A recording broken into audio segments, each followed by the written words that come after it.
Just bluntly, AI makes dumb people sound more dumb and smart people sound more smart. I started using AI back in 2015. I used AI for marketing, would pick content based on your preferences to post on social for you and be able to kind of automatically grow your audience. And could you also put AI in layman's terms? So AI in layman's terms, it's a bunch of big brains that you can now access. It produces something for you.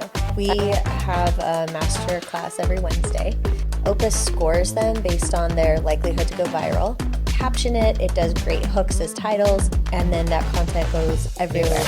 This legal email I got from the building saying I owed them all this money where I live. I don't owe them anything, and I was so upset. And so I just fed the email and I fed my statement. I said, pretend you're a lawyer, you're gonna write this like a lawyer and buy the book.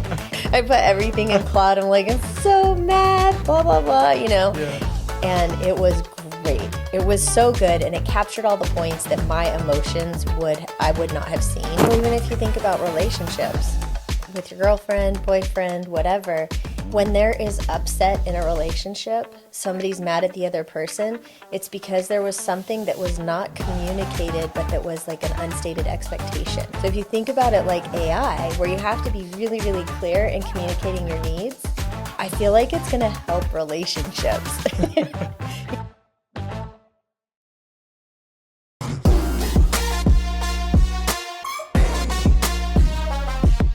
So welcome to today's episode of Survive to Thrive. Joining us is Nicole Donnelly, an accomplished entrepreneur, applied AI expert, and business strategist.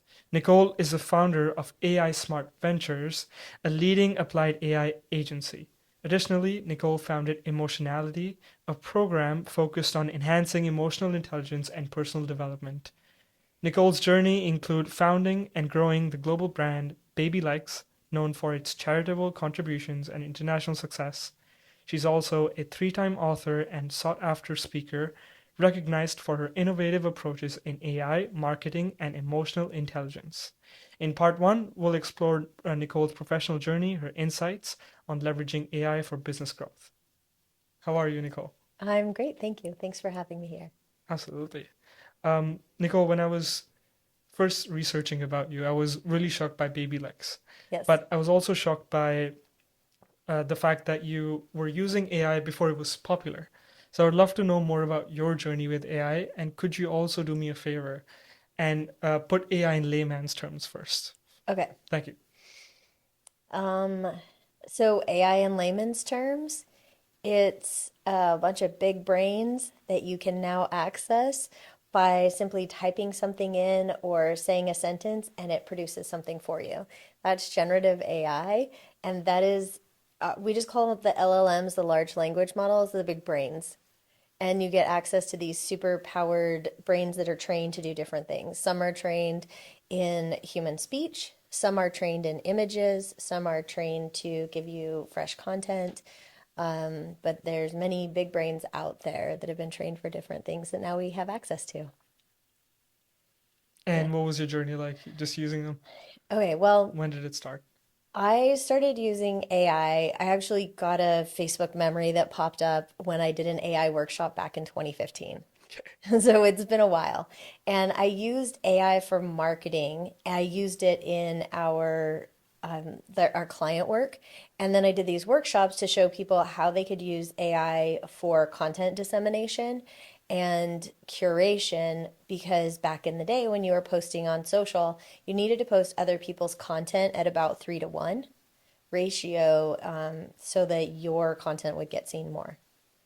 And people they'll tune out if you just post all your own content.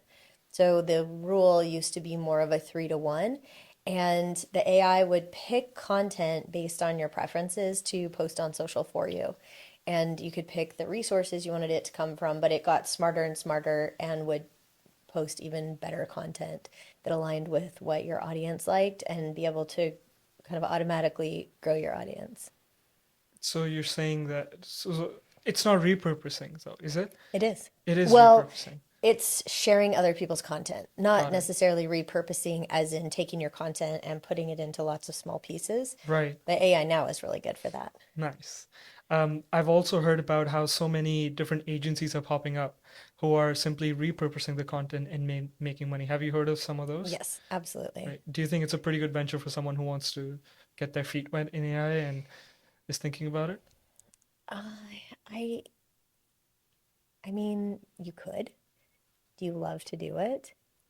Hmm. That would be the question. Like, do you really want to spend your time repurposing content? Some people do, and that's what they like to do. And it's really easy to do on your own now. And Hmm. we can have a person internally spend a couple hours a week and populate our content for a couple weeks. Makes sense why someone would want to do it. But you're right. Ask them, ask yourself first, is that something you want to do? Because video editing is another thing that's popping up now that we have so much Yeah. content, right? And I remember who's the founder of, is it The Florist, who was part of, Oh, yeah. and she was talking about using AI as well. Yes. So there's so many tools out there. What would you say is a good starting point for a business? I mean, it's so broad again. So if you want to use a case study as an example that someone's using, Well, I'll even share what we do. sure. So we have a master class every Wednesday, and we started structuring it so then we can take that master class and we chop it up. It's just a Zoom. It's not super high quality. We use Opus and it gets uploaded into Opus. And Markar on our team is in the Philippines, uploads it to Opus. Opus scores them based on their likelihood to go viral, Hmm. and it captions everything and it puts it into the format that you want it for whatever social network. So you can have it horizontal, vertical, or square. And I think an hour gives you about 32 pieces at this point, and it'll even caption it. It does great hooks as titles. So she can upload it, put it into Opus. Opus processes it. She pulls some videos. We usually select 3 to 5, and then that content goes everywhere. And all the description and captions for it get written with a different AI. But we use Opus and Jasper for Hmm. that. Why don't you use ChatGPT? Because that's the one that everybody uses. Because you're not going to get good quality. Uh-huh. You're going to get something that if you read it, you know it comes from ChatGPT. Got it. With Jasper, you can have a knowledge base of templates that you like to use. So if I want to write in bullet point format and highlight the items that were in there, I can take the transcript and it does that for me. And it will summarize my information and it's in my voice. So I can add voice and knowledge and get really good content out of Jasper. If I did it in ChatGPT, you can add some things to it, but ChatGPT doesn't pick up all the nuances. And then also, if you're sharing with a team, everything in Jasper is saved so I can look at anybody's work on the team. And if it's ChatGPT, even if we use the team accounts, I Hmm. can't necessarily see what you've been up to or what you've produced. It's not as collaborative and shareable that way. Right. And now that there are different LLM models that are popping up, like, of course, ChatGPT is one of them, Gemini, Google Gemini, Yep. we have Claude, we have Jasper. I know you said that you were like, is Well, Jasper is not an LLM model. okay. Jasper is, they may have one of their own, but they are built on 12 LLMs. So I don't know how often you've been to ChatGPT, but it goes Hmm. out a lot Hmm. where it's being used too much, and so you can't get onto it, even if you have a paid subscription. Right. And Jasper doesn't ever really go down because it's built on 12 LLMs. And the different LLMs, like it is built on OpenAI and it's built on Anthropic, which is what Hmm. Claude is on. But you are guaranteed to have more uptime. And it's a wrapper on all these different LLMs to give you the best of each one. Hmm. Well, I clearly did not do enough research because over the past 6 months, I've been paying for ChatGPT Premium. So maybe it's time for us to look into new ones, right? Well, and today I was Yes. on ChatGPT, so I was recording some videos for class, and I was on ChatGPT, I was on Claude, I was on Gemini, and I was on Jasper. And Perfect. yeah, so we test them out. We will create a set of prompts or one prompt and test them out on the different LLMs so we know how they're doing all the time and who's best at what. Hmm. So today ChatGPT, we had it make a personal budget. And the prompt was about ask me the questions that you need to know in order to create a spreadsheet that is my personal budget. And ask me them one at a time and wait for my answer before you ask the next one. That's the prompt. And roughly. And ChatGPT asked me way more questions. It asked me, and it put it in questions into categories. It probably asked me 20 different expense questions. It asked me a couple income questions, how much I save, how much I have in debt that I need to service. Whereas Gemini asked about 8 questions. And so on the questions and the format, ChatGPT won, but the output, Gemini won because it has a new button that says open as a spreadsheet. I don't have to download a CSV file and upload and see how it works. And with Claude and ChatGPT, both you had to. So Gemini was the easiest to use. And if I would have had a more robust prompt and said, here's the list of all the things I spend money on, Mm-hmm. ask me about it and build a spreadsheet, then Gemini would have completely aced that test. Interesting. So if you were to label these LLMs, how would you label them? For example, what would be the one that you'd use in your daily life and copywriting? And then what would be some, like, as you said, a little bit more complicated, which could be spreadsheets or writing code, for example. Is there, can you label these? I don't write code, so I Right, won't speak to that one. right. I know a lot of people who do, and people who use ChatGPT or Claude. I think it comes down to preference. I love Claude's voice, but I use Jasper for all my copywriting. And well, now I'm using Gemini for spreadsheets because I can open it in Google Sheets and we use Google Workspaces. And ChatGPT, I mean, it's a good all around, but I use Gemini if I need current information because ChatGPT serves up old information by default, Mhm. and you can ask for new information and it will give it to you, but its default is dated. When I asked for the best AI books, it gave me books from 2011. So it just wasn't current. And when we asked Gemini, Gemini gives us current books. And but there's also Perplexity AI. Have you used that? Yes, Perplexity is a wrapper on all the LLMs. Okay. Yeah. Interesting. So for someone who doesn't understand the difference between a wrapper versus an original model, is that the right question?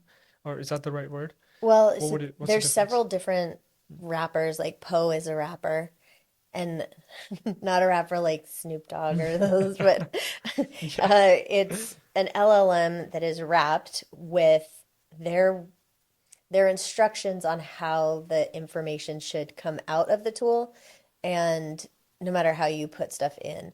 So your outputs are going to be different based on the wrapper. So Jasper's a wrapper and it's powered by different LLMs. And my outputs from Jasper, I can put in more information and get great posts that sound just like me. If I did it in ChatGPT, it has no wrapper. So it's just going to be me and the LLM having a conversation. So it's the LLM voice. Hmm. And that's Jasper's nuance. Perplexity is supposed to, but their last update messed this up. Perplexity is supposed to give you good reference information. So if you're doing a research paper, Perplexity was designed to give you good referenceable information Hmm. and cite the information where it comes from, all of that. And then they had an update where the information wasn't so great on when it came back. U.com is another wrapper similar to Perplexity and is supposed to give you that current information with citations and be really accurate. Poe is a wrapper that allows you to pay $20 a month and experience 20 different LLMs. And you can pick which LLM you want to use. You can make bots with it, all of that. So they have the code LLMs, they have Llama, they have Claude is in there, which is Anthropic, OpenAI, all the different models are in there, or not all, but a lot of them are in there. Hmm. So Poe is something that a lot of people will get that want to try the different models and not pay the subscriptions for all the models. Do you, when you use Jasper, do you use it through Poe or just No, no, Jasper? no, because Jasper's a rapper. Jasper's a rapper. Isn't Poe a Poe's a rap? rapper. Got it. Got Yeah, it. So Poe would not have Jasper because it's not an LLM. Got it. yeah, Learning new information as we speak. yeah, Great. And something that you mentioned, which is really important, is also prompt engineering. Because if the yes, prompt is not right, the output won't be great, right? yeah. A lot of people give up quickly. And so they'll put in a sentence, maybe another couple words, and they're like, oh, the output's not good. Like, well, the input has to match what the output is. And I think that kids growing up with LLMs are going to be really good at communicating with people because you have to ask the LLMs for really specific information in a specific way. And each LLM processes slightly differently.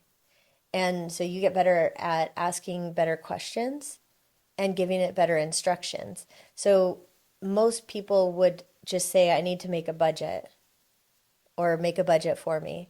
But I say, make a budget for me and ask me the questions that you need to know in Mm-hmm. order to make the budget. And then I may also include here's a list of my expenses, copy and paste it in there. And I won't have this expense in this month and this month. I want the months listed across the top. I want it to be for 12 months. I want the categories down the left-hand side in a row.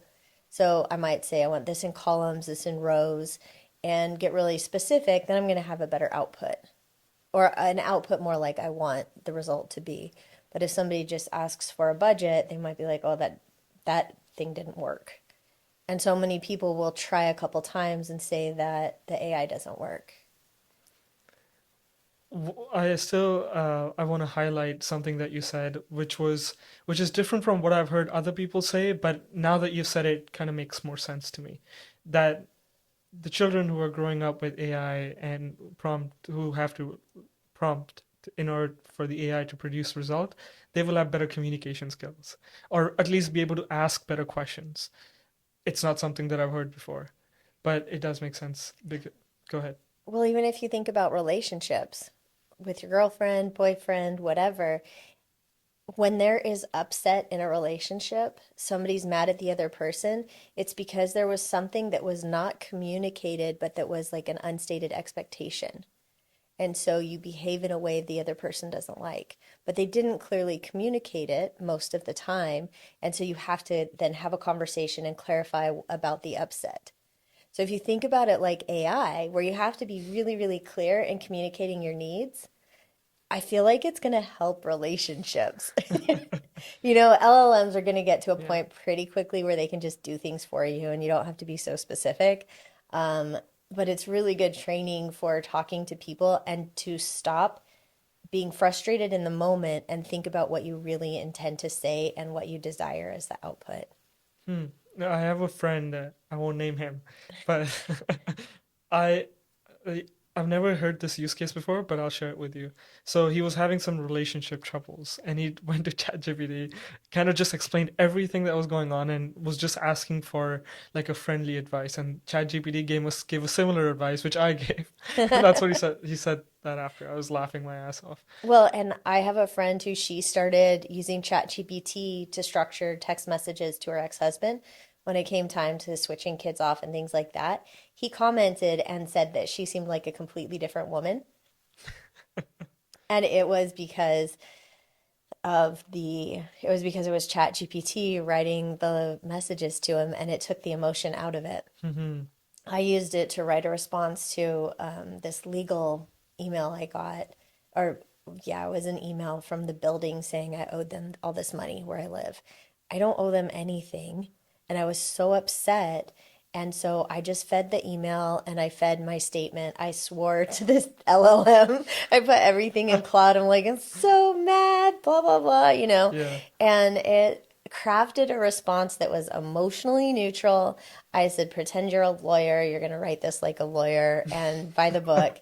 And it was great. It was so Mm. good. And it captured all the points that my I would not have seen when it read the other, like the legal email that I received saying I owed $11,000 in 2 weeks, because it was upsetting for me and I missed it. So I love it for that. It's great in customer service for that. It's also good employees if there's any issues, you can just hand it to ChatGPT and it can write an emotionally neutral response.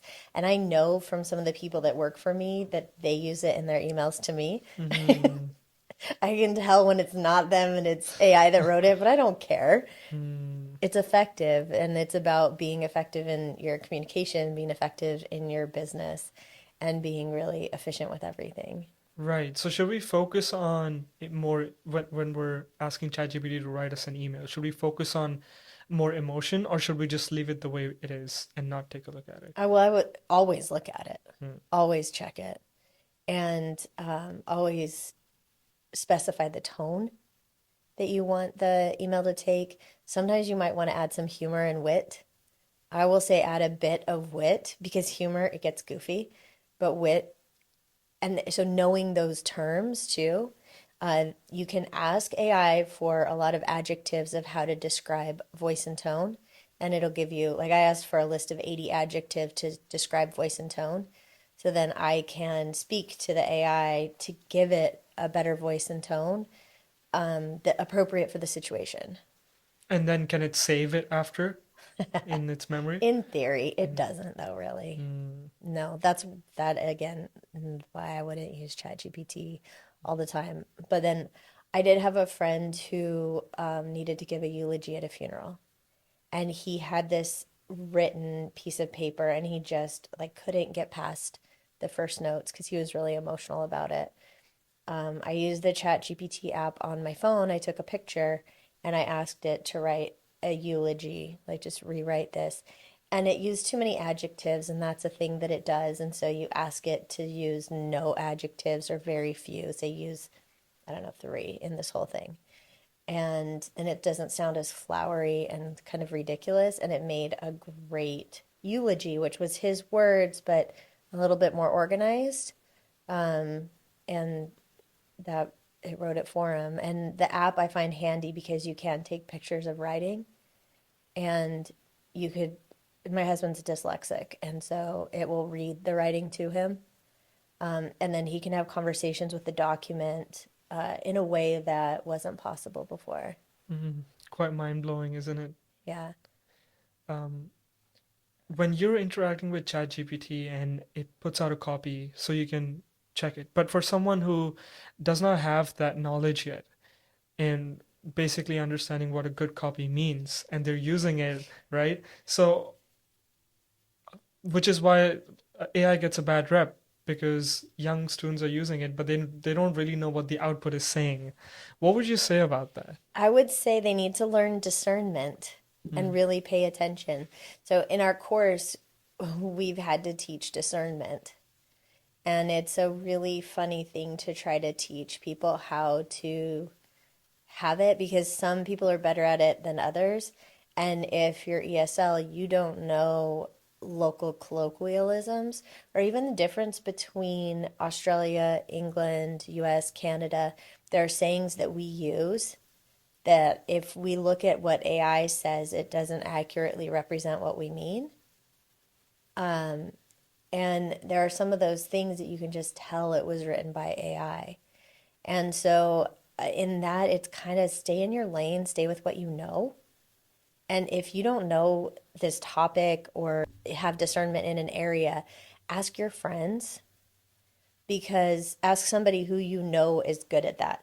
Because if, just bluntly, AI makes dumb people sound more dumb and smart people sound more smart. Because smart people will know how to talk and use discernment in what AI outputs and adjust it. But people who don't know or are more naive, it just makes you sound dumb and ignorant. And nobody wants that when they're handing in a paper or anything in school. And it's just like the TAs or your tutors, you still need to run that stuff by them uh, because, like, I do stuff in German. I did my first keynote in German this last year, but I had German for years in school.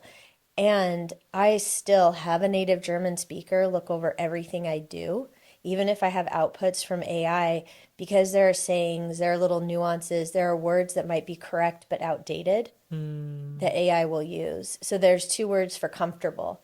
And the word that I learned in school is a word that my friend said, oh, my grandmother would say that. People don't say that. And that's where I would look dumb if I didn't have somebody check my work and I get in front of someone and I'm saying these words that are outdated, but AI told me they were correct, mm-hmm. or I know this word. So then it can make me look more dumb. Discernment. Very Yeah. interesting. Going back to the question about memory, I'm curious to know when you're feeding the AI with the details, like your transactions, for example, does that concern you? What What what specifically? specifically what I mean by that is, for example, I do the same thing with my budgets. Oh Like yeah. I go back to my statements, I kind of copy it and I ask it to analyze it for me. But I also know that it's saving these transactions somewhere in the memory, right? Yeah. So for someone who's like, I don't want this to save in the memory, why would I want to feed it? But I still want to use it.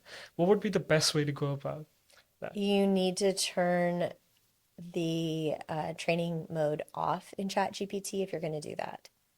And if you turn training mode off, then it won't save the information. It says it deletes it after 30 days, but you need to know the privacy policies of each LLM and each tool that you're using to know how your data is going to be used. And still, if you don't want somebody to know something, don't put it in there. Mm-hmm. Yeah, there's private occurrences of these different models that you can get, and you can pay for a private environment. So if I have a business account in ChatGPT, which we do, it says that our information stays with us and doesn't go to train the model. And I don't believe that. Mm-hmm. I do not believe it at all. So whatever I'm putting into it, I need to be okay with that. Unless I know I have built up a nice little moat around my data. And usually that is in like your own environment with your own occurrence of the model. So using Azure is what a lot of people do with Microsoft. Like they use Microsoft Azure to go with OpenAI. And you can buy these models off the shelf too, for as little as $99 a month now. But I know students probably aren't going to do that. So you kind of have to be okay. You can turn training mode off. Mm-hmm. But most of the stuff I put in, I want ChatGPT to know. Mm-hmm. Sometimes I'll even say, remember this information for later. So when somebody does a query, they know who I am, they know what I do, they know what we're good at doing. And from an SEO perspective, or if somebody's using AI to find out about something, hopefully they'll recommend us. Nice. Yeah, that was going to be my last question for you, which is now that SEO is changing because AI is here, what can companies and businesses do to kind of stand out when it comes to being in front of the AI? Is that something that's possible or not Yes. yet? Well, to be in front of the AI, there's multiple ways of doing this AI SEO. And one of the things is to have really good meta descriptions because if anybody's Googled lately and you get an AI result, it gives you a more thorough description. It doesn't give you just keyword, keyword, keyword. And so you need to have really good descriptions on your website, descriptions of every image, every video, and still put videos up on your website. If you're doing blog posts, do every video. Even what you name your video matters. So when you upload this video of us to YouTube, it should say Nicole Donnelly and whatever words I want to be known for. So I would say it should say Nicole Donnelly AI training or something like Great. that. That's going to be on Yeah. YouTube. Nicole Donnelly AI training. So you should name your video that when you upload it. Mm, And you name the description. You would use a hook and then the names. mm-hmm. And then in your description of the video, it also needs to be very thorough because YouTube is indexed by Google Mm-hmm. because it's a Google property. And your descriptions are really important so that when it serves up answers to people, it always serves up videos as one of the top things, right? Videos, images, and you want to be there. So your descriptions have to be written such that AI could just take it and put it up there. And as a YouTube creator, what other tips or tricks should I know about when it comes to just SEO stuff? Because this is more like a Yeah, personal question for me. yeah. Yeah. Well, I mean, YouTube is known as the how-to place. Mm-hmm. And so it would be how to do XYZ or 10 tips, 5 tips. All of those typical YouTube hooks work. Mm-hmm. And those descriptions, you want to have descriptions that link back to potentially your website, my website, blog posts, and to create your whole web of SEO around it. And a little free SEO tip, get good at Pinterest Mm. because Pinterest is indexed by Google and Pinterest results come up likely before your website will because the SEO that Pinterest has. Just like your YouTube results would probably come up before that. The number one search engine is Google, number two is YouTube, number three is Pinterest. Mm. Yeah. I did not think about it that way. Someone said to me that when they were like 5 years ago, when they were heading to, let's say, Macau, they would go on Google to look at what places to visit, what attractions do they have, but now they go on TikTok. So Yeah. that's changing too, Yeah. right? Well, and I would say older people are still going to Google, so they'll see the attractions, but where are you going to book your tickets? You still probably are going to go to Google to book your tickets to look for the places. But to get ideas, sure, you'll go to TikTok. TikTok is not indexed by Google. So TikTok is important in its own environment, but it's not the best from an SEO perspective globally, but it's a search engine in its own space. And I like how you labeled YouTube as a how-to space. If you were to label that to every single social media platform that's out there, how would you do it? Because that was quite interesting to me. I was like, yeah, whenever I have a problem, I usually go to YouTube. Yeah. I mean, that's a really good question because the place, if you're looking to buy something, so people are doing research on YouTube. On Pinterest, they're pinning for ideas and usually put boards together. So it's a long lead purchase place and it's good for SEO, but people put things together and buy later. I would say it's looking to spend money somehow. Financial, like investing is really big on there. And well, Facebook is saying hi to friends. Instagram is like pretty and saying hi to friends now. It's not as good for selling. It's okay though. It depends on what your business is. And TikTok is social selling all the way. There's so much social selling on there right now. And it's just a place that people can be entertained. You get somehow to there, but not really. It's like, hey, entertain me. I just want to laugh or Mm-hmm. whatever. There's a lot of social selling. So my friend always sends me stuff on like this girl gets products off Amazon and shows how she uses them in her home for home Mm-hmm. organization, and she creates videos on TikTok and puts them on Instagram too. Mm-hmm. So she makes money off of affiliate marketing, right? Yep. Got it. Very interesting. And TikTok also came with Shop, right? TikTok Shop. Yeah. That's a new update that they had 2 years ago, was Yep. it? They have the So live selling on there. yeah, live selling. That's something big in Asian markets that I Yes. didn't know before. And someone who I look up to, forgot his name, but he was talking about how when Amazon first came about, a lot of people jumped on Amazon because now they were reselling the product and making more money for uh, in comparison to, let's say, GNC. Same with TikTok Shop. Now they're jumping on TikTok Shop to a lot of drops shipping, Yeah. right? Is that Yeah. something that's going to keep growing, and what's new I with think it? so. I think so. Unless the US bans them, then it's still really big in other countries, though.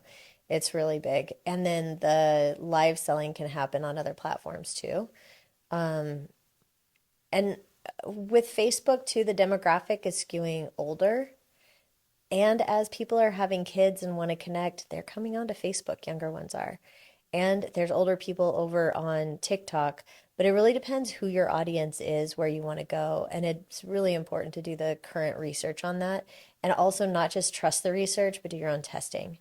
Because some of these stats that we see out there just aren't accurate from what we experience when we put our clients' information there. And LinkedIn is the professional, I want to sell to you in a professional way network, and give you interesting advice, I guess. It's not as social. I get solicited on there so much every day. What does that mean? People try to sell me stuff in the messages.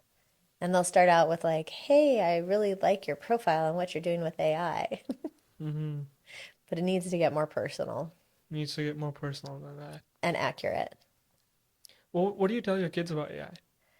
Um, so I have one kid who's 20, and Sarah was, what were we doing? We did something with AI just the other day. Um, and it was really helpful. I think maybe writing a cover letter in that case. We did something else too. I can't remember what. My child wants to be a wildlife veterinarian surgeon. And so we've had conversations about how to use AI when it comes to figuring out diets for animals and like all the inputs that you would have to need and building this custom AI that would grow with your knowledge of dietary information for wild animals. Mm-hmm. Because there's one program you can buy, it's like $500, and it's not as current as it could potentially be. So I don't know. My kid is a special case because my kid is a wildlife ranger and works on the hill with bears and owls. Mm. And so their work is not heavy in AI use. And they are sold to, marketed to on all the socials by people using AI. I asked Sarah what they thought about AI the other day, and they didn't like how the algorithms kept them stuck on social Mm. and would put stuff up that would keep them scrolling, and they didn't like wasting time that way. And so they didn't like that use of AI. And that's their job, right? The companies, Oh, yeah. right? Doom scrolling. Yeah. Everybody goes through that. Yeah. Now that AI is quite trendy and popular, everybody's talking about it. For someone who wants to ride that wave, what would you say is a good starting point for them to start researching? I don't even think it's a wave. It Mm. is a different way that we're doing business now. Just like the internet. Mm. The internet, sure, there were these bubbles and whatever, but if you call the internet a wave, Mm. it's still here. It is not going anywhere. We're still going to have it forever. We're going to have AI forever. You're going to have to know it. You're going to know how to have to, you're going to need to know how you have to use it in your job. So do not even think about going into a job or career and not knowing how to use AI for your job. Because if you don't, you might last a little bit, but somebody who knows AI will replace you. Mm. Not the AI, but somebody who knows how to use AI. So, whatever career you're going into, figure out how AI plays into it. Mm-hmm. And I mean, follow people, join email newsletters that are relevant for your industry. And yeah, those email newsletters, there's some really good ones out there. We've got one. But find people who are relevant for your industry and start following them and listening to what they're doing. There are people who have had PhDs in AI for 25 years. You know, like there's this guy in Australia that we work with who has been doing AI projects and in the universities down there for 25 years. And they're heavy in agriculture. So farming, like from plants, products, sheep. And so find out who the AI leaders are in your field and follow them and listen to what they're doing and what case studies are coming out in your area because pretty much every field is going to have something to do with Mm-hmm. AI. Mm.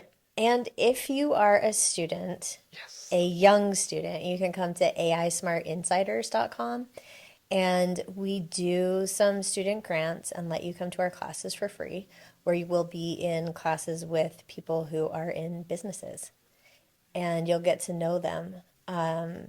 So check out AI Smart Insiders, and we do occasionally open up our webinars for free where we'll have like the CEOs of different AI companies come on. It took us a year and a half to get the Gamma CEO. It's one of my No way. favorite tools.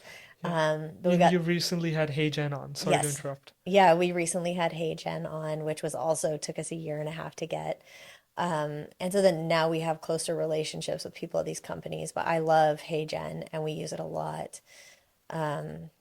So it's really exciting to have those people on. And when we want to give them a bigger audience, if you're on our email list, you'll get invited to meet these people who are real change makers in AI. And could you also talk a little bit about the 10-week program and what kind of topics do you usually cover during that? Yeah, we've expanded it to 12 weeks now. Okay, nice. Um, and we cover everything from prompt engineering in the beginning, source of truth, so that discernment that you're learning about, how to do spreadsheets, presentations, images with AI, video with AI, all of the basics that you need to know for pretty much any job. Again, my kid being a vet or going to vet school, maybe it's a little different, but prompt engineering, I think is a good thing for anybody to learn. Like just the basics of it, of how to talk to AI to get the results you want, whether you're meal planning, budgeting, just going about your regular life doing these things, it can make it so much easier. Incredible. Well, the last thing before we leave is going to be how was your experience in front of Steve Harvey when you did the Steve Harvey show? So curious. How was that like? I mean, the Steve Harvey show was an interesting experience Mm, for sure. They come to the pick you up in a limo at the airport, and fancy. yeah, you get to be on the show for a little bit in the makeup chair for longer than you're on the show. But yeah, it was a fun experience. And with my first company, we were on a lot of different TV and done tons of radio interviews too. And I think it's fun the people that you get to meet, the other people that are on the shows at the same time. I really like that. I've met some people now that I've known for more than a decade through those experiences. I mean, it's not like Steve and I are going to have this conversation, but the people that I met that were on the show, those are people that, you know, that I would have relationships for years later. AI and emotional intelligence. That's right. I think that a really important thing that AI can help with, especially for people like I didn't grow up with a lot of emotional intelligence. I think that's why I got so into it because it was not a thing in my household. Um, AI can help so much. If you're in a situation and you want to have an emotionally neutral or even a positive response to it, you can just ask AI for a response that you can send in a Mm, text message, and a DM, instant message, whatever you're doing. It can help so much. And then for what we do with emotionality, AI helps to power the program that we have. So if you go to emotionality.com, you can take this quiz for free. And it will tell you your top emotional need out of the six basic emotional needs. And once you know that, you're going to get an email and it'll have a lot more information about that need and how it probably affects you in your day to day life. And we all have a little bit of all of them. And sometimes different ones pop out, you know, it's not static. And we usually have some default ways of being. And we also have things we like. Some people like memes, some people like videos, some people like inspirational messages, and some people like quotes. And so the emotionality messages on the back end are powered by an AI that figures out what you like and then can serve more of that to you. mm. So how does it help you regulate your emotions better? Can you give a practical example of that? In regulating emotions, I would say, yeah, in the messages that you get, Mm, there are even things that it tells you to do. So, like you would pause when you're feeling reactive, you would pause and get curious. That's one of our basic ground rules. You get curious, first of all, what's going on with me in this moment that I feel this way? mm, Why am I triggered? Why am I sad? Why am I mad? You know, and just get present to what's going on with you, not the person on the other side. That doesn't matter yet. And so, in that moment of pause where you get curious about what's going on for you, that could be the difference between a fight or a conscious reaction or conscious action to a situation. Because if you do not pause and you react, then that's where the fights happen. That's where, and not conflict in a way that's productive usually. It's just based on reaction, not based on what was triggered for me. The second step in that, so there's the understanding yourself, and then there's understanding and well, there's the regulating yourself. And so the text messages help you with that because it reminds you to do that. It says that get curious, Mm. and gives you just those little notes of here's something to think about today. And if for 1 week, every time you feel triggered, mad, sad, even happy, you just start to notice what it is. A lot of time there's some unmet expectation and unstated expectation that wasn't met, when it's the mad or sad side of things. So you start to get to know yourself, and then you can start to regulate yourself. And then you can start to notice what's happening with others. So then, let's say we're sitting here, you get upset, Hmm. and then I get curious. Like, I wonder why he's upset. Maybe I'll ask a few more questions. Maybe I'll just watch this for a minute because I don't really know what else to do. But there's the get curious and not react, not get in my feelings, but just get curious about you and you're upset. And then when you get really good at this, you'll be able to interact in a way that's productive for both people. So it's relationship management. Mm. And so there's kind of 4 levels of that. And that's what you get text messages about. You get the text messages in the first week about getting to know yourself, Mm. and then about managing yourself, and then getting to know others, and then being able to manage relationships. Mm. And in each week, you get a little bit deeper into the activities about how to do those things. So is it like journaling? You Like, can journal. Some people use it as journal prompts. got it. So let's say someone said something to me and I'm really mad in this moment. I go on emotionality and then kind of put in a prompt on how I'm feeling. Is that No, you how get does that work? text messages Right. automatically from Emotionality. So Emotionality is not a journaling platform Got it. yet.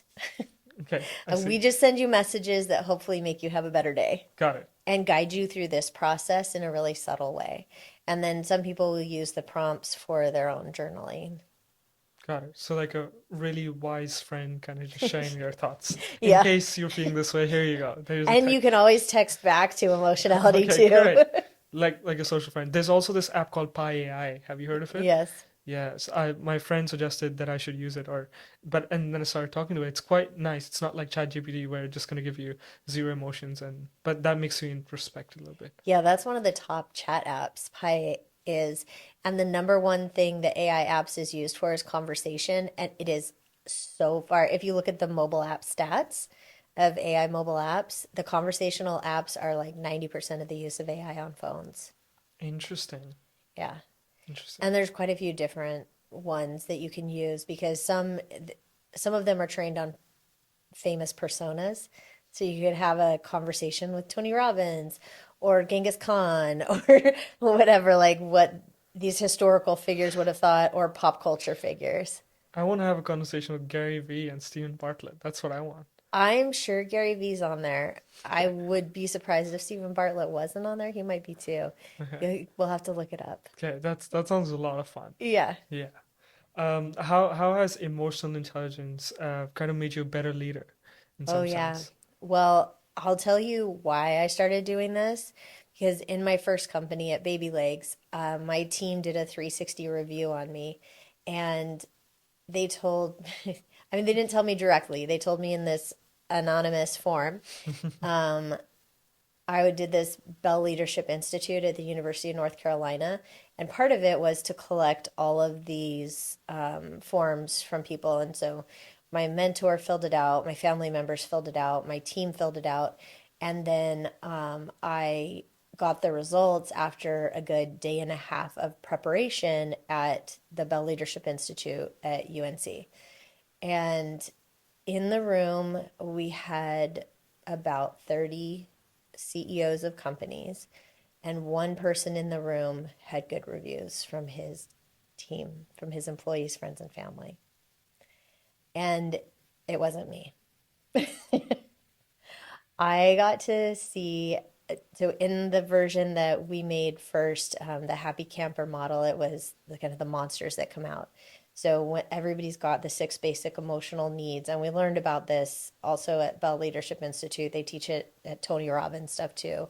That when the needs aren't met, these monsters come out. And so my commander would come out at times when maybe people didn't like for it to. Sorry to interrupt. What are the six emotions that you're referring to? Everybody has the need to connect, create, build, lead, to help other people out and feel unique and special. Mm-hmm. And lead is actually that they have confidence and competence in something and can teach others how to do it. And if any of those needs aren't met, these little monsters come up to kind of attack other people, even if it's in like if I have a need to connect, I might get really clingy if that need isn't met.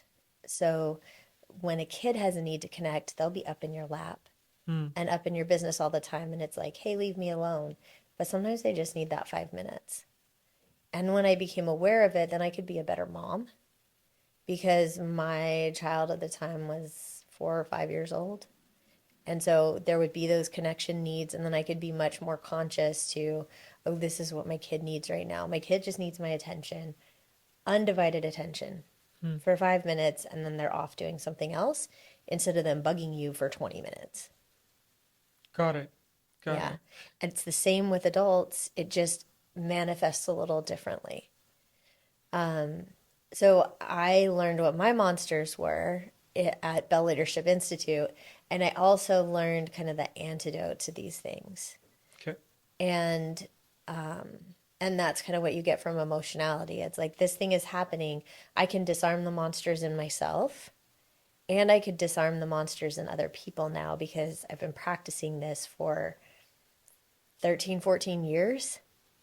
And so you become emotionally fluent and it's not instant.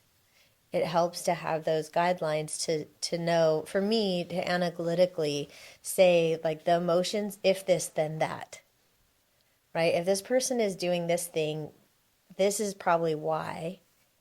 And so completely dense and not intuitive, I can just say, if this, then that, and then this is how I can be effective in this situation. Right.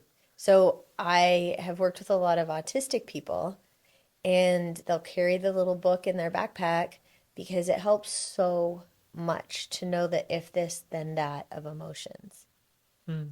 And when you can do that, you can be in any situation, any conflict situation, anything where people are going, emotional, being a little bananas, and be able to de escalate and deal with the situations going on. And so it's empowered me to deal with be in situations where I would have run away from the conflict, but to be able to peacefully address it so that the other person hears it and it de-escalates.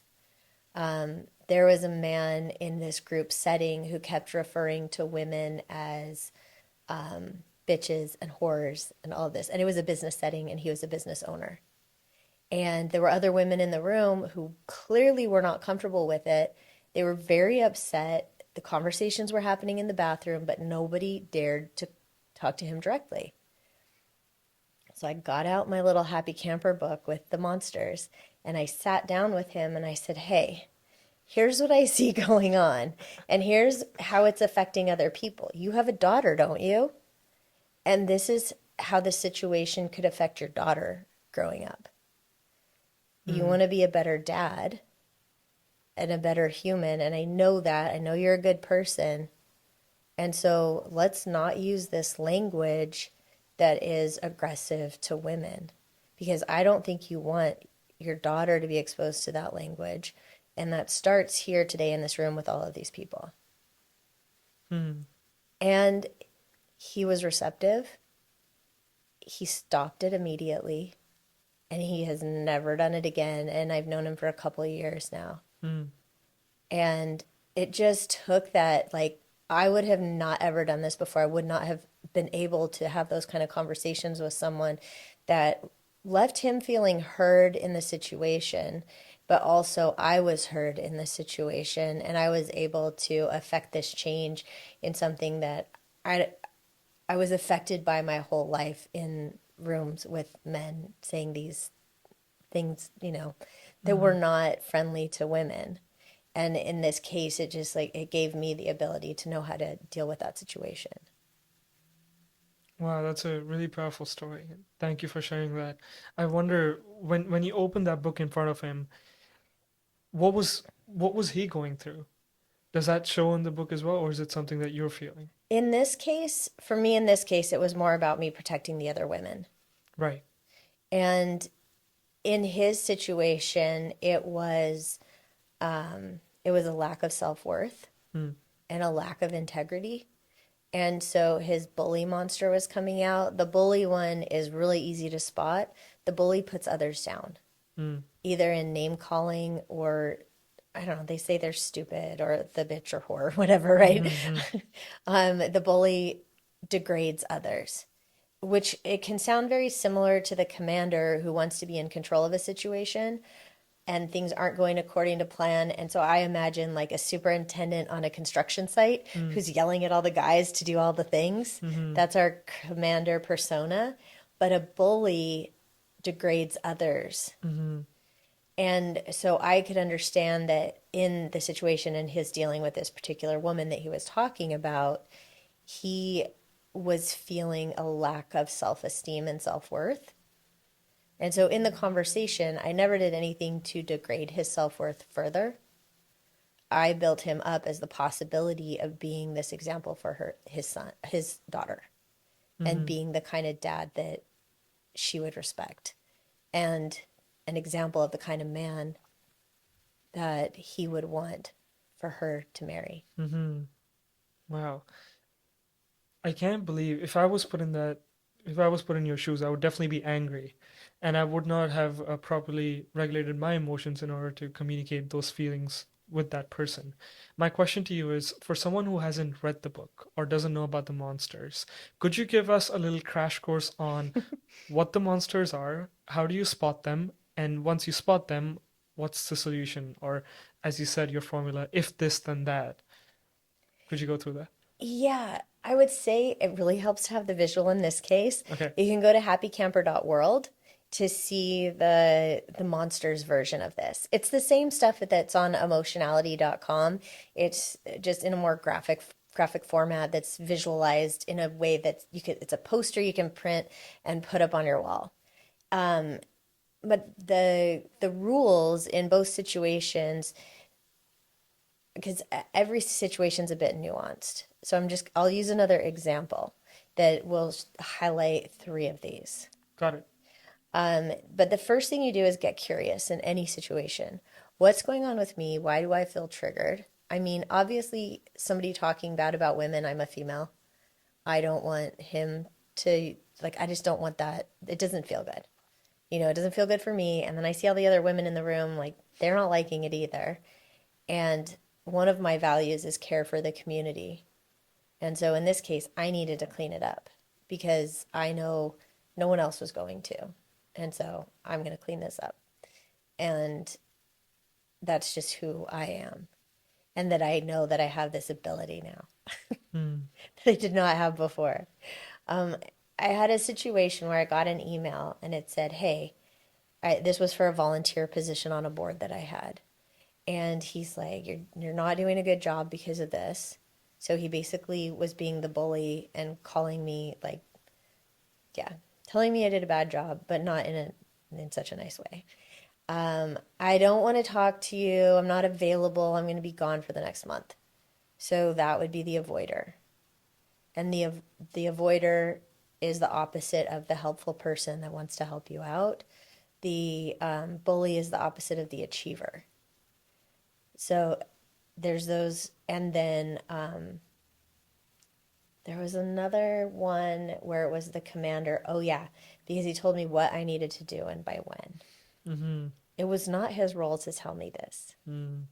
It was not his role to tell me any of these things. And so I sat with it. I took the poster off my wall of my homemade version of this poster that I did, and I put it on my desk. I'm like, okay, I see the bully, I see the commander, I see the avoider. So there is something where he's feeling that things aren't going according to plan, and so he's commanding me to do what he wants me to do. There is the avoider, which is the one that wants to be helpful in a situation. So clearly he doesn't know how to be helpful in this situation. So then he's just like, I'm not available for the next 30 days, but you got to clean this up. Then there's the bully one that's telling me I'm not doing a good job, which is actually his lack of self esteem and self worth. And so there's something in here, it's lack of integrity too, where he isn't doing something that he said he was going to do. So I must be a reflection of something he said he was going to do that didn't happen. And this guy is not even my board boss. He's just another member that year. So I remedied these three in the email and I addressed the situation and I told him what had been going on and that I was available to chat. I look forward to seeing him when he gets back.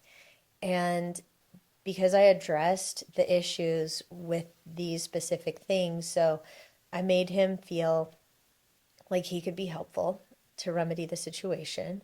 I made him feel in my words that he would be brought back into integrity and do what says he's going to do, and that things were going according to plan.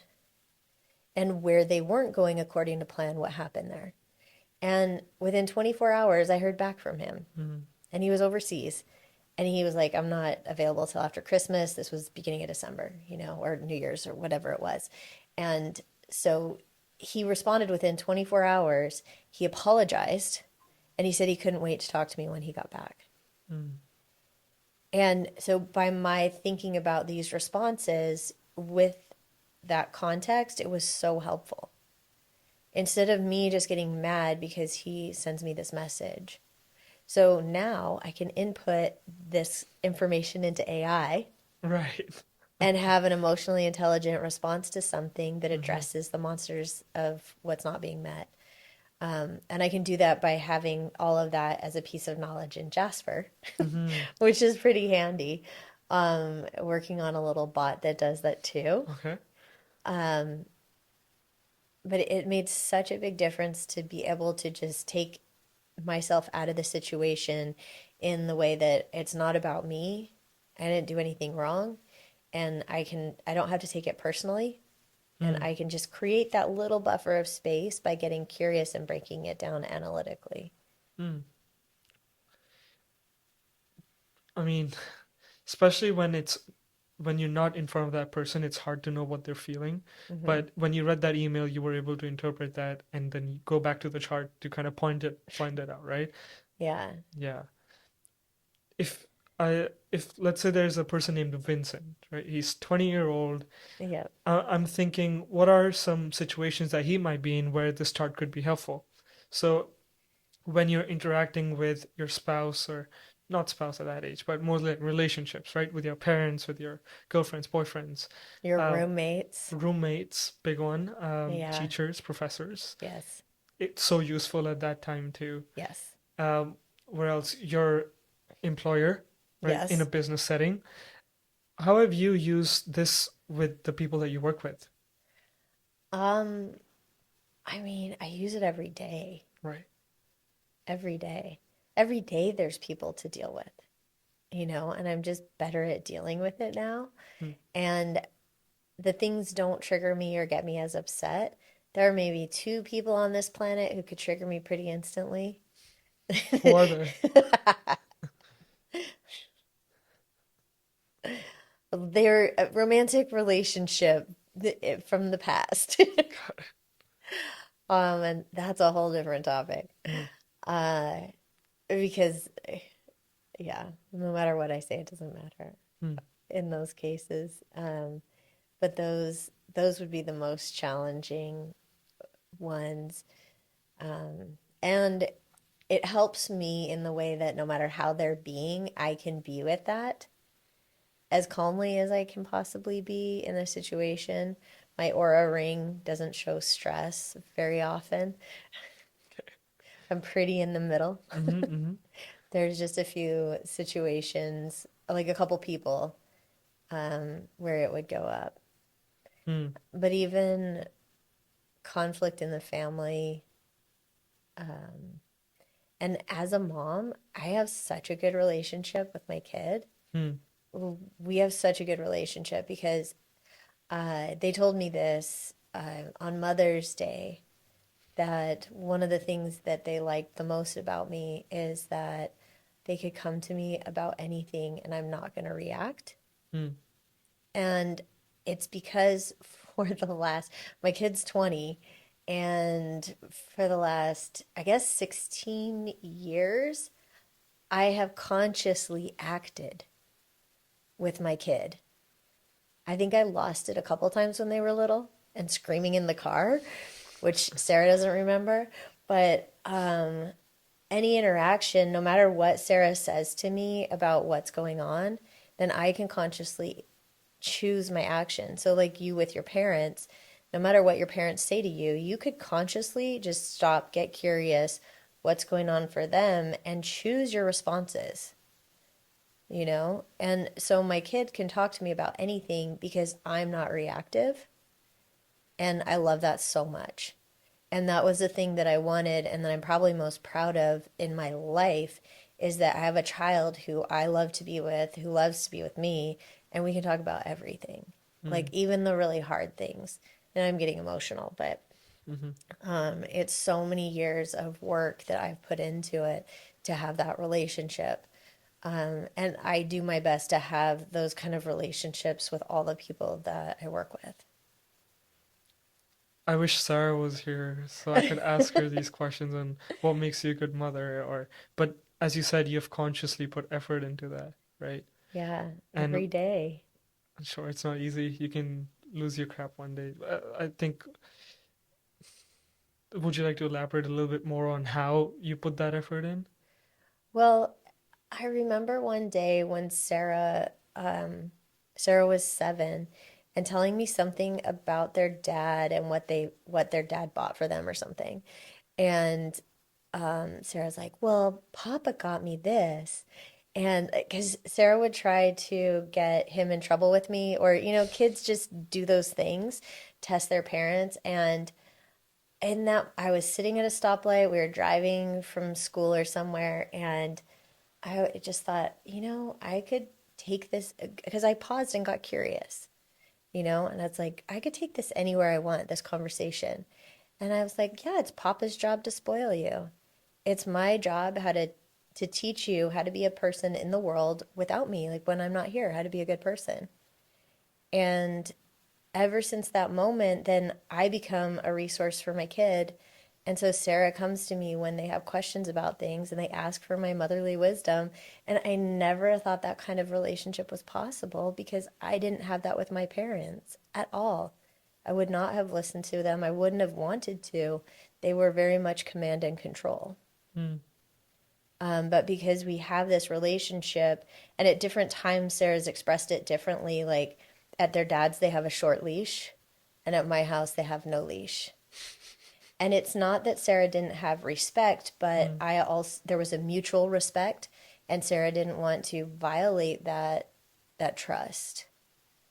And so even when they did things like overflow the bathtub with bubbles that go into the hallway, I can choose my reaction in that moment, and Sarah can also, and can say, "Don't look, I'll take care of it." mm, And then I respect it as much as I want to look and see what mess my kid got into.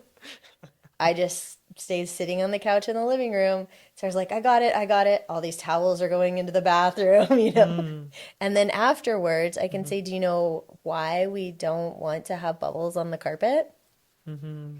because it can stain the carpet, it could lead to mold, we could get water downstairs to our neighbors. We don't want any of that. And Mm-hmm. I can quietly, calmly have these discussions with my kid Mm. who will listen because that's the kind of relationship that we established in the beginning. And you can take this to any relationship, right? You can take it to partner relationships. You could take it to your roommate. And sometimes that could be a little hard if the other person is used to conflict.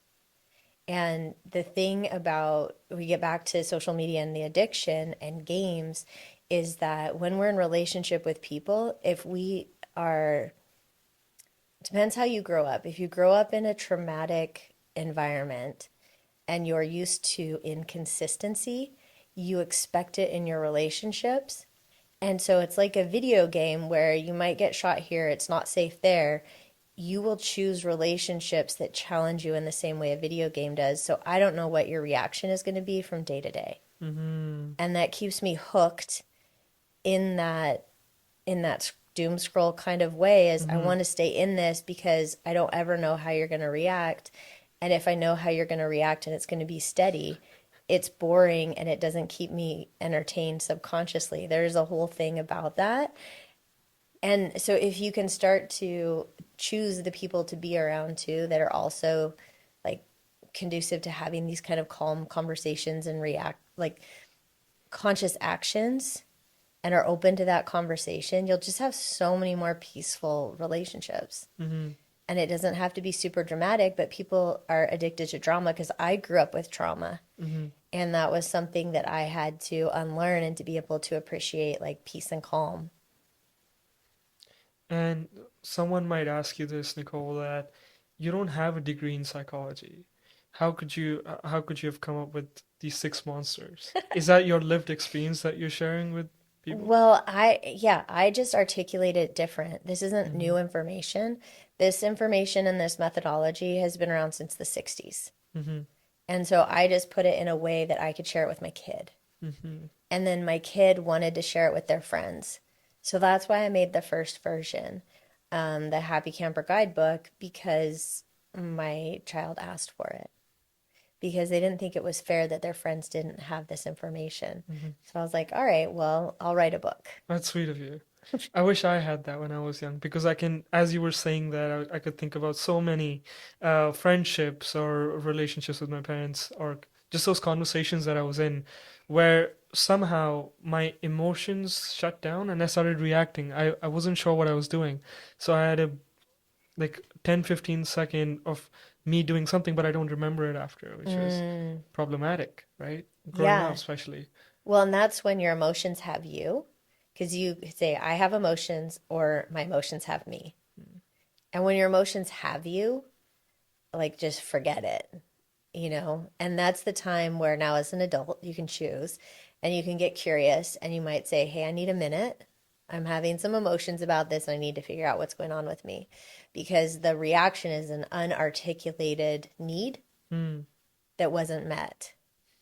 And if you can, and that's the whole premise behind nonviolent communication. There's the book about it and training for it, is that all conflict is some unmet need not being communicated. And these are things that they should teach in school. mm-hmm, Like, how do I even know my needs? So many people don't. And mm-hmm. you have these subconscious reactions because you didn't even, and you don't even know that there was a need that wasn't met there. So how are you supposed to Incredible. articulate it? And this is where the self-inquiry and getting curious starts. Mm-hmm. The moment that you are aware that you can choose, it's like, oh, you get all your power back. When your Mm-hmm. emotions have you, you have zero power. And I'm sure being a mother tested you when you were raising Sarah. Oh, yeah. Yeah. Yeah. And Sarah is the kind of kid to get into everything, Mm-hmm.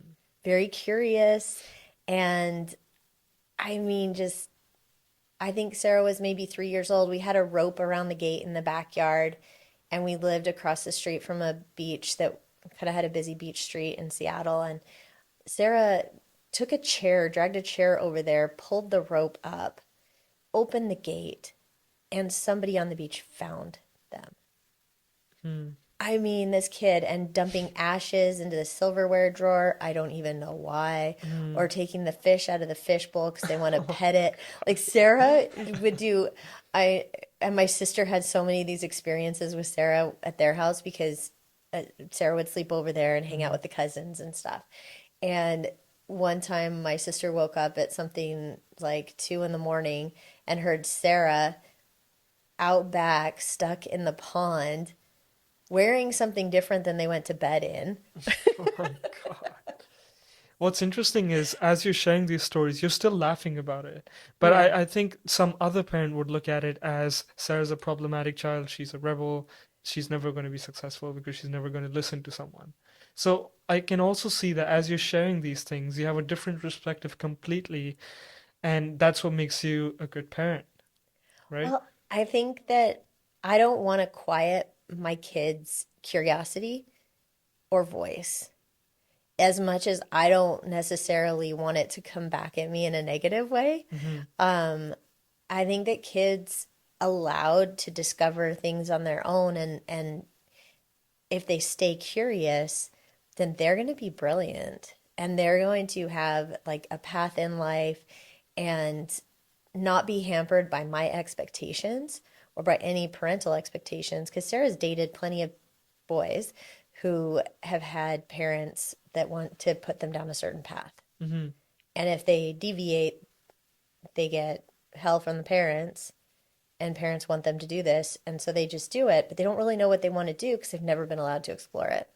I think that starts at a very young age Mm-hmm. and setting that precedent. And especially having a female born child, I want to make sure that my child feels comfortable with their voice because there are those moments when there are threats in the environment, and I want my kid to be able to speak up and speak up strongly. You know, when something happens. And now my kid can wrangle bears and chase bears off a mountain. Yeah, that's crazy. Definitely want to know more about that from her side. Yeah, and work with wild animals and like have an owl on their arm, you know, like all of Interesting. this stuff. And Sarah's got so much curiosity, and I feel like it's just my job to nurture those curiosities as a parent. And I wish a lot of other parents had that perspective too. Mm-hmm. And I think the kids can really influence it. Like if you know what that unmet need is in those conversations that gets triggered and get more curious about it, then you will be able to lead yourself in the direction that you want to go. I think that's incredible. And the reason why I asked you so many questions about your parenting and raising Sarah was also because it allowed me to introspect a little bit more. Hmm. Because I feel like my parents now have given me that freedom to go explore. But when I was young, I was still living in a very protected environment Yeah. where I didn't know what I was doing. I just had a set routine that I had to follow. But now that I'm going out and exploring, making mistakes more often, it allows me to be more confident now that I have had those failures in the past. So that's one of the reasons why I started the podcast, sorry, was to kind of focus on curiosity a little bit more, asking questions to professors, smart people like yourselves, not being intimidated completely, and Yeah. shooting that shot with the relationship that you want to be in. How do you be a better partner for your girlfriend, boyfriend, husband, wife? Just get to know yourself better. Really get to know yourself and be able to manage yourself and regulate yourself because then you can be in relationships in a calm way and not create turbulence. And you can have, I mean, you can still have fun and have more peaceful things, but like, how many people even know when they're hungry? And, you know, from an early age, we're taught breakfast at this time, lunch at this time, dinner at this time. Do you even know when you're actually hungry? When you need to eat? It's so, we are trained in everything. We don't need to eat breakfast, lunch, and dinner. We just don't. Like so many people are overweight and we don't need to do that. So when my kid wanted to like was not eating something one day and then eating a ton the next day or whatever, I'm like, okay, sure.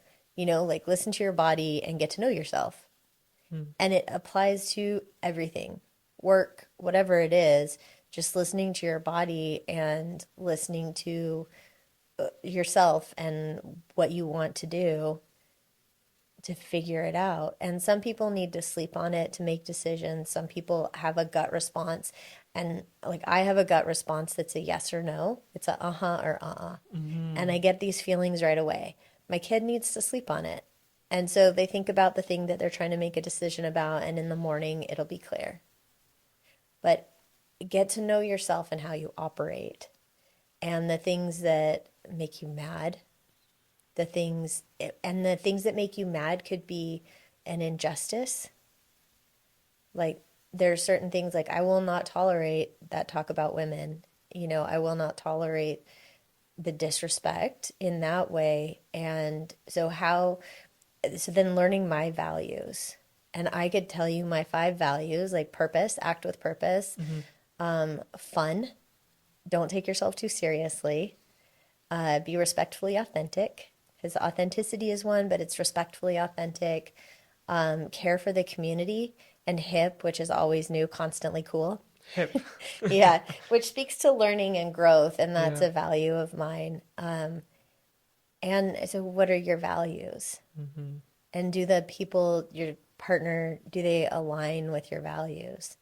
Because in a relationship, I mean, do you know those things and why you would choose someone? mm Because there is a character factor in there, and if there's something about them that goes against your values, there's going to be conflict. But you might not discover it if you don't know what your values are. hmm It'll come up down the road. Right. I think through this conversation, what I really want young men, at least, because that's who I can relate to, is Yeah. how do we regulate emotions better, especially when we're going through a tough time? Because most men in their 20s right now feel a bit lonely, especially when they don't Mm-hmm. have a girlfriend, and they're on scrolling on social media to see how the culture is changing around dating as well, Yeah. and how disrespect on both sides is being tolerated, which is something that I don't completely agree with. But we're also at a stage, at least I would love to get your perspective on this. A lot of men where we have to prove ourselves during this time, 20, 25, 30, is who am I? How much money am I making? How valuable I am to the society, which sometimes causes us to not do the great things. But going back to the emotionally chart and seeing how my monsters come up in different situations will be helpful for me to kind of navigate through life in a more cordial way, Mm-hmm. right? So I really appreciate that Good. conversation. Yeah, Yeah, and you know what? Men are still trying to prove things till they're a good 50 years old or so. sure. I can tell you from dealing with them in business. hmm If a guy is 55, they usually know what they know and they know what they don't know. And that is a very peaceful place for me to have clients that are that age. 55. Yeah. I hope I don't. It doesn't take me that long, honestly. Yeah, some people it doesn't take quite as long, but if you're still trying to prove something, then that's a get curious. And you may need to journal about it. Don't scroll, journal. And sometimes scrolling is good. It gives you ideas and you hear or see people going through the same things. But if you journal about it and just get really quiet with yourself, you could put music on or even nothing and just let the stuff come up of everything that you're upset about, mad about, what's not fair. And then think about things you're grateful for, thankful for, what do you love about other people. And I think out of this, you're going to get your values hmm too. Like I Right. make a list of when I facilitate this, the 10 people you admire the most. They could be people you know personally or not. Gary Vee might be on your list. Stephen Bartlett might Definitely. be on your list, They but are. why? Yeah. So, why do you like these people? Write that down. And then the people you don't like, why don't you like them? Likely those will turn into the values and they'll all match up. And in a really maybe half an hour at most, you'll find out, oh, these are my values. Mm. So when you're feeling lonely, if care for the community is one, you're probably not caring for community or being involved in community. And so maybe you seek that out. I've sought it out at the YMCA when I moved somewhere and I was pregnant and I felt very alone and claustrophobic. And I was like, what am I doing? And I was 26. I went to the YMCA and I signed up for prenatal swim class. hmm In my neighborhood, I signed up for the lawn bowling club. There's people, I went one Friday night, everyone was 80 years old or older at my table. And I love that. I love it so much. And I love the people there. And I'm one of the young ones, and it's so fun. So I like doing things with people that are younger and older, and the older people gives you so much perspective too. And so finding out the areas, the values, and how you can live them more by your actions every day, I would say will make a huge difference in people's happiness. And Hmm. at this age, how those show up in the world, like care for community changes my whole life. Hmm. But that value never goes away. Hmm. I can see how passionate you are to talk about this topic, right? Yeah. And it's definitely one of my goals to help people change their self stories. This is a concept that I learned in psychology itself, where we all have stories about how we Hmm. talk to ourselves and how we perceive ourselves. So that's something that I was struggling with, and still to this time, it's a work in progress. But a lot of students who I've spoken to talk about how lonely Vancouver is, how Hmm. it sucks, it's rainy, and all that. But as you said, from your story, if I could learn something, is taking those practical steps, is figuring out what is missing, why do I feel this way, and if care for the community is something that I'm missing, why don't I volunteer at a Hmm. place where I like? So hopefully that gives you that sense of belonging, because Yeah. as we all want that, don't we? Yes, we do. And like I said, it looks different in different phases. So I did triathlons for a bit. I've got arthritis down to the bone in my hip now, so I cannot do that kind of activity anymore. But I did triathlons and ultra marathons. So I rode with a bike shop and I started leading the Wednesday night rides in the park that still happen. But I was one of the ambassadors for the bike shop. And I had a great community of people that I could go ride with. And we'd go do our longer rides on the weekend, shorter rides weekdays. And I had that community. And then the triathlons, I had that community. I even led a group of people to do their first triathlon and like help them with their training because that was my care for the community in that context. So there was always something where, because that's the helper in the six emotions, that's one of them, is that helper contributor that needs to contribute. We all have that. We all need to give to others and have them benefit from our giving no matter what you're giving, if it's, time, picking up trash at the beach, whatever you like to do, we all have that need. And it's important to know the different needs and what your top is, but also just make sure that those needs are being satisfied. So you can start with that, figure out your values, and take action on making sure you have fulfillment in those areas.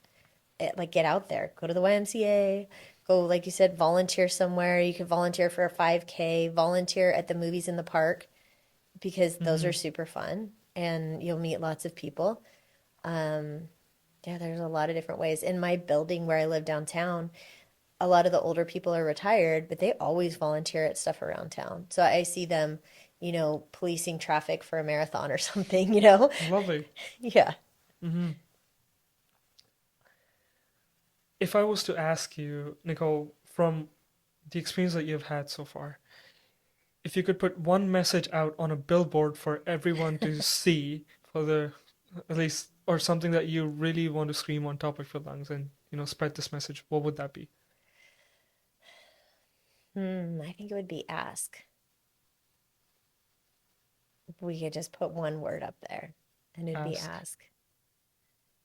Yeah. You can ask yourself that, get curious. Maybe it's get curious, but also ask because you can inquire and get curious. But if you ask, it's usually somebody else. It might be asking myself, but all the resources that you need for anything that you want to do are available. And somebody wants to give them. Yeah. So ask. You I, did. You've asked a lot. I mean, you've asked a lot of people things and then you get it. So, yeah, and the more you ask, the more that you get. So it's also the more you fail. Like you can make yeah. 20 asks and you only get one, but that's the one that makes the difference. Airbnb pitched like 162 times before they got money. 162 times. Who has that kind of persistence? That Wow. I was told I was annoyingly persistent. Well, So, that's why it got you somewhere, right? yeah, Didn't it? annoyingly persistent in a good way. I Okay. was like, okay, I'll take Take that. care. How do you be annoyingly persistent in a good way? I don't know. Smile a lot. Give them cookies. I'm Okay. not sure. Okay, no worries. Um, like with kindness, Hmm. always leading with kindness, but ask people, and they'll be happy to help you out, especially young people in college. I've made so many introductions for people for potential jobs or internships, things like that. And I'm happy to do that. I go to LinkedIn, I'm like, okay, who do I know here? I don't know anybody. Who's the hiring manager or Hmm. who's in the department you're going to apply with? And those people have responded because I just asked them. Hmm. I was like, hey, this person wants to work here. What do you think about your job? One Hmm. person was like, oh, she does not want to work here. It's a horrible place to work. She should go somewhere else. Wow. Even the hiring manager would say that to you. Maybe a department manager or Got it. something, but yeah, they said that Hmm. about somebody who wanted to get an internship at a job, and they're like, don't do it. It's terrible. Yeah. Wow. Ask, right? Ask. Ask. Ask. You never know what you're gonna get. Right. Just to wrap up this podcast, Hmm. the last question that I have for you is, what are you excited about? What are the next steps that you're thinking, or and how can people Mm, connect with you if they have a question to ask you, yeah. right? I mean, I'm on all the socials. I would say LinkedIn is probably the hardest because I my inbox is really busy. Um, but Instagram, Facebook Messenger, I am there. I'm Nicole Donnelly on them, pretty simple. And yeah, you can ask me questions. I might tell you to take our class and you have to go sit in there and learn some AI things, or I don't know. Lovely. Usually I'll have resources for people, whether it's me or someone else. I'm generous with referrals as long as it's a good match. Um, yeah, so at Nicole Donnelly, you can find me. Perfect. Well, Nicole, I asked for your time and you gave it to me. So I just wanted to say thank you. Thank you for showing up. Thank you for being patient while I try to fix all the lighting and stuff. And I really, really appreciate your time. Good, thank you. It Thank you. was a nice conversation. Awesome.